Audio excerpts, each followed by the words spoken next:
सोचिए जरा, क्या होगा जब एक बहुत ही ज्यादा एडवांस्ड ह्यूमनॉइड रोबोट को उसकी लिमिट्स तक पुश किया जाए। आज हम एक ऐसे ही बहुत ही इंटरेस्टिंग एक्सपेरिमेंट को देखने वाले हैं। और इसकी कीमत सुनकर आप भी हैरान रह जाएंगे। पूरे 21 लाख रुपए। जी हाँ, आपने सही सुना, सिर्फ एक रोबोट की कीमत है ये। और इसी वजह से ये पूरा एक्सपेरिमेंट और भी ज्यादा इंटेंस हो जाता है। तो चलिए देखते हैं कि इस रोबोट की कैपेबिलिटीज को टेस्ट करने के लिए इसे किन किन मुश्किलों से गुजारा गया। लेकिन सबसे बड़ा सवाल तो यही है, टेक्नोलॉजी और मेटल से बना ये रोबोट आखिर कितना इंसानी बन सकता है। यही सवाल है जो इस पूरी कहानी के सेंटर में है। तो ठीक है, अब मिलते हैं हमारे आज के मेन कैरेक्टर से। इसका नाम है सिकंदर। और मैं बता दूं, ये कोई आम मशीन बिल्कुल नहीं है। चलो इसकी बनावट पर एक नजर डालते हैं। पूरी बॉडी मेटल की है और सिर है कार्बन फाइबर का, जो इसे मजबूती देता है। इसमें 4 कैमरे तो हैं ही, साथ में एक लाइडार सेंसर भी है।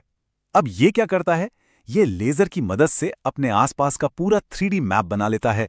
और इसकी 15,000 mAh की दमदार बैटरी और 2.5 किलो के हाथ, मतलब इसकी ताकत का अंदाजा तो यहीं से लग जाता है। ओके, तो अब इसके टेस्ट शुरू करते हैं। सबसे पहले इसकी फिजिकल एबिलिटीज और इसकी रॉ पावर को टेस्ट किया जाएगा। तो शुरुआत हुई बेसिक मूवमेंट से। सिकंदर बिल्कुल इंसानों की तरह आसानी से आगे पीछे चला, साइड में मूव किया और चलते चलते मुड़ भी गया। अरे ये देखो, ये तो पूरे स्क्वाट्स भी कर रहा है। मतलब इसकी फुर्ती तो सच में कमाल की है। लेकिन इसकी असली ताकत का अंदाजा तो इस क्रश टेस्ट से हुआ। जहां एक इंसान आइसक्रीम स्टिक्स को सिर्फ तोड़ पाता है, वहीं सिकंदर ने उन्हें पल भर में चकनाचूर कर दिया। नींबू को तो मसली ही डाला, अखरोट को पाउडर बना दिया, और तो और एक कांच के ग्लास को भी इतनी आसानी से तोड़ दिया। मतलब इसकी पकड़ में जो ताकत है वो जबरदस्त है। तो फिजिकल पावर तो ठीक है, बहुत जबरदस्त है। लेकिन अब आता है असली सवाल, क्या सिकंदर कुछ सीख सकता है? क्या वो अपने दिमाग का इस्तेमाल कर सकता है? उसे एक बहुत ही सिंपल सा काम दिया गया, पौधों को पानी देना। सोचा तो ये था कि वो आराम से गमले में पानी डालेगा, लेकिन असल में उसने सारा का सारा पानी टेबल पर ही गिरा दिया। लगता है सीखने की शुरुआत थोड़ी गड़बड़ हो गई। और फिर आया ये मजेदार मोमेंट। जब उसे कंप्यूटर चलाना सिखाया जा रहा था, तो पता है उसने सबसे पहला काम क्या किया? उसने I am not a robot वाले चेक बॉक्स पर क्लिक कर दिया।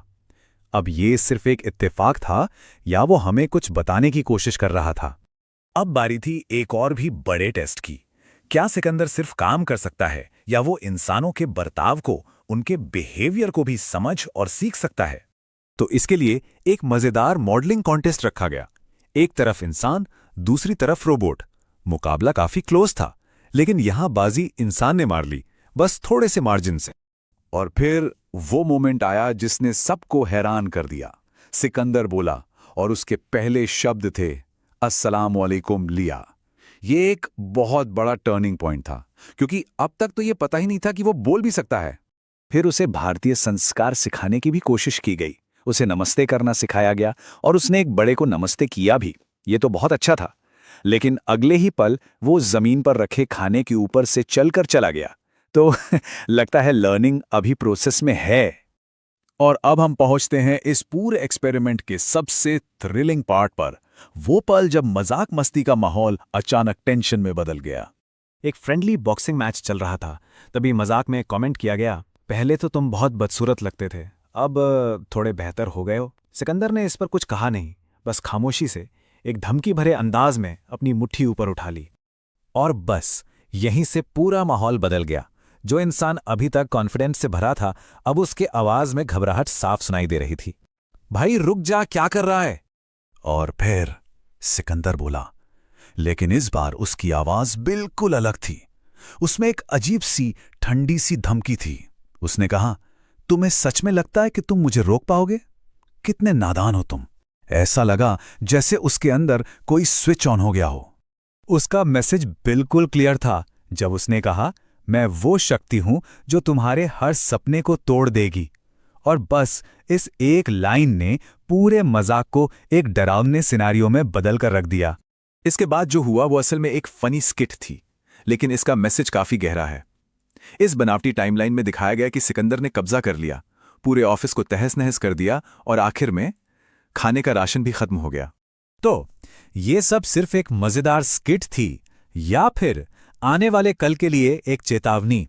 ये सवाल सच में सोचने पर मजबूर करता है कि इंसान जो बना रहा है, क्या वो हमेशा उसके कंट्रोल में रहेगा? शायद इस सवाल का जवाब तो हमें भविष्य में ही मिलेगा।